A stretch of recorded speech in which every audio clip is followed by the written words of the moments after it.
शंकर का मंदिर हो, शिव जी का ओटला हो, शंकर भगवान का शिवलिंग हो, उसके मंदिर में जाकर उसके मंदिर की चौखट को साफ करना प्रारंभ कर दो, झाड़ू लगाना प्रारंभ कर दो, एक लोटा जल चढ़ाना प्रारंभ कर दो, तुम्हारे भी दुख समाप्त होना प्रारंभ। जाना तुमको पड़ेगा। हमने पहले भी कथा में कहा, सिर तुम्हारा दुखा है तो दवाई तुम्हें खाना है।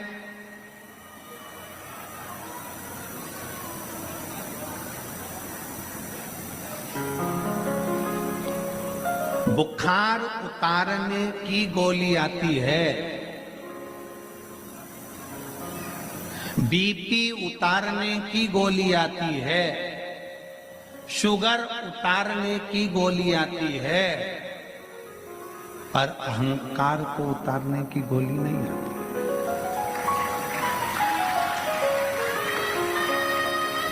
अहंकार को उतारने की गोली नहीं आती। अहंकार का त्याग करो। तकलीफ है ना, 50 जगह जाकर मत कहो कि मुझे ये दुख है। अहंकार को त्यागो। दुनिया के लोग कहेंगे, कहाँ इतना पढ़ा लिखा व्यक्ति, इतना पढ़ा लिखा व्यक्ति मंदिर जा रहा है, इतना पढ़ा लिखा व्यक्ति शिव मंदिर जा रहा है, जल चढ़ाने जा रहा है। हंसे हंसे।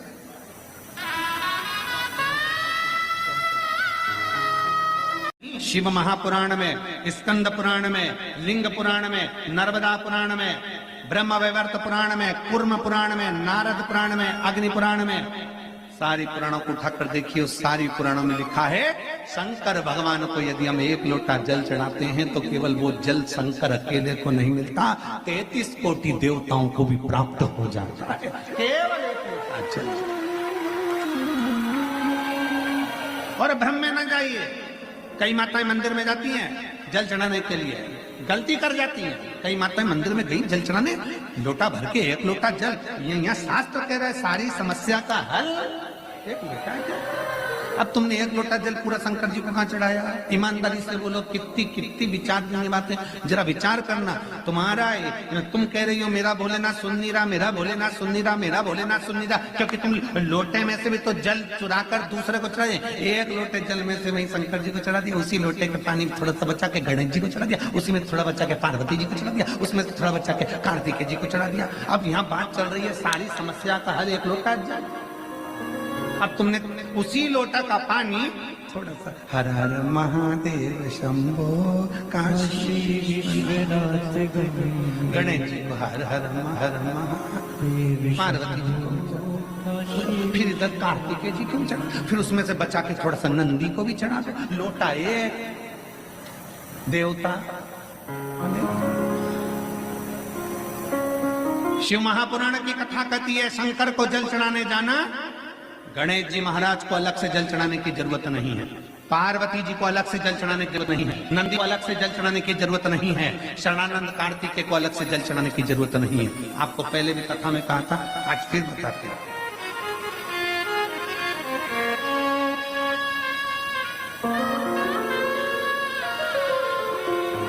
जैसे ये शिवलिंग, ये जलाधारी, ये चल, ये शिवलिंग, ये गोल जो जलाधारी है, किसका हस्तकमल है? जम के बोलो, पार्वती। जहां से जल बहता है उसके राइट हैंड में गणेश, लेफ्ट में कार्तिक, बीच में अशोक। शिवलिंग के ऊपर जो जलाधारी बंदी है उसमें से बूंद बूंद पानी नीचे गिर रहा है, वो शंकर भगवान की 5 बेटी, जया, विषहरा, शामली बारी, दौतली, देव।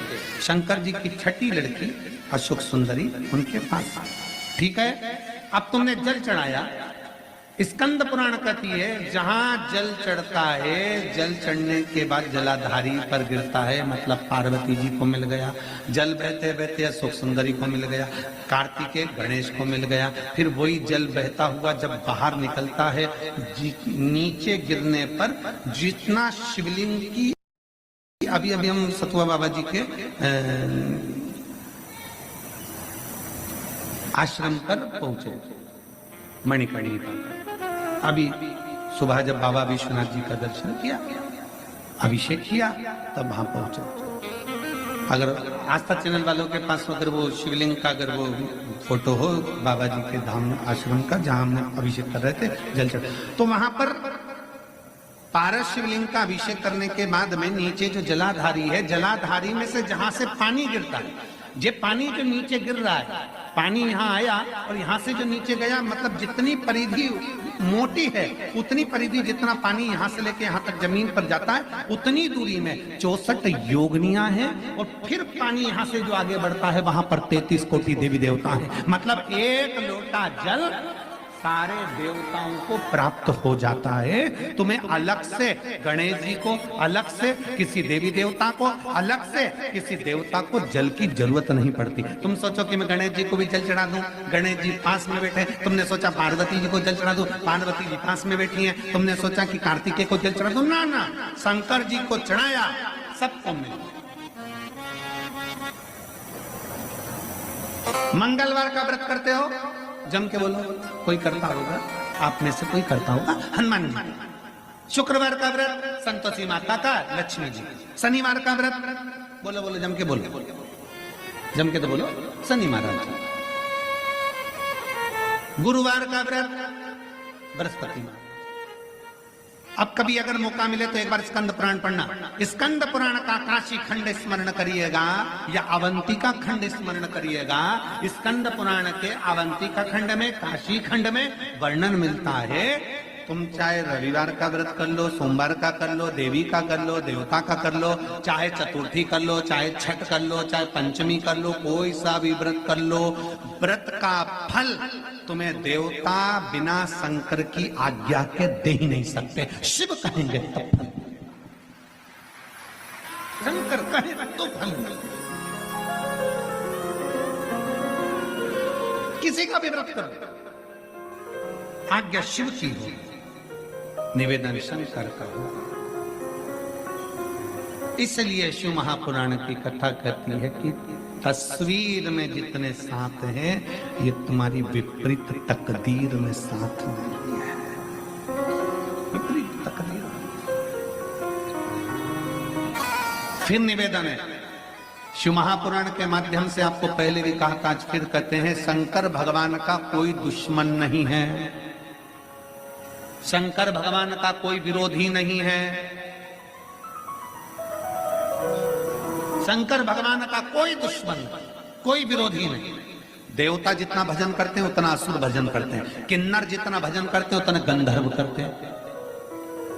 शंकर भगवान का जितना ब्राह्मण भजन करता है उतना ही शूद्र करता है। शंकर भगवान का जितना वैश्य भजन करता है उतना क्षत्रिय भजन करता है। शिव का कोई दुश्मन नहीं, शंकर का कोई दुश्मन नहीं, शंकर भगवान का कोई द्रोही नहीं, शिव का कोई दुश्मन। और रहो संसार सागर में, संसार सागर में रहिए। शिव महापुराण की कथा कहती है, अनाज में से कंकर और जीवन में से संकट। जम के बोलो, क्या क्या आवाज आना चाहिए यहां तक। अनाज में से कंकर और जीवन में से संकट कोई दूसरा नहीं निकाल सकता, अपने को खुद को निकालना है। कोई दूसरा नहीं निकालेगा। अनाज में अगर कंकर आ गया, भोजन कर रहे थे, पकवान बन गया था, मुंह में चले गया खीर, मुंह में चली गई सब्जी और उसमें कंकर आ गया, कोई दूसरा निकालेगा?